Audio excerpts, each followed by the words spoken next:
ఈ రోజు డెంటిస్ట్రీలో చేసే కామన్ ప్రొసీజర్ రూట్ కెనాల్ గురించి మాట్లాడదాం. అసలు ఎందుకు చేయాలి, అది సేఫా కాదా అనేది డీటెయిల్ గా ఈ సిరీస్ ఆఫ్ వీడియోస్ లో ఎక్స్ప్లెయిన్ చేస్తాను. హాయ్ అండి, this is doctor Krutartha Moharir, maxillofacial and oral surgeon, Shreya dental and ENT, Karimnagar. నేను టీత్ చాలా బాగా మెయింటైన్ చేస్తాను.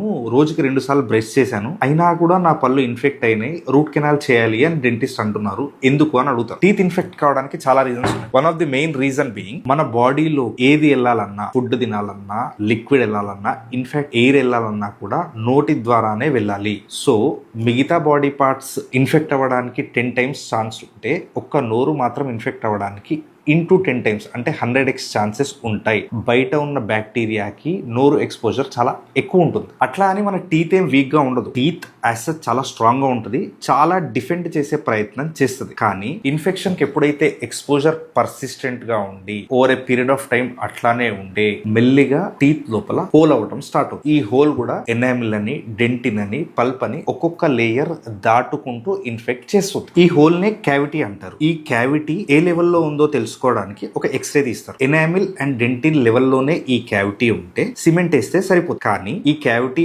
ఎప్పుడైతే పల్ప్ వరకు ఎక్స్టెండ్ అవుతుందో అప్పుడు మాత్రం రూట్ కెనాల్ అడ్వైస్ చేస్తారు. రూట్ కెనాల్ ఎలా చేస్తారు, అది సేఫా కాదా అనేది నేను నెక్స్ట్ వీడియోలో ఎక్స్ప్లెయిన్ చేస్తాను. Meanwhile enamel and dentin fill చేయడానికి ఏ మెటీరియల్స్ యూస్ చేస్తారు, ఏది స్ట్రాంగ్ అని తెలుసుకోవాలంటే ప్లీజ్ కామెంట్ ఫిలింగ్.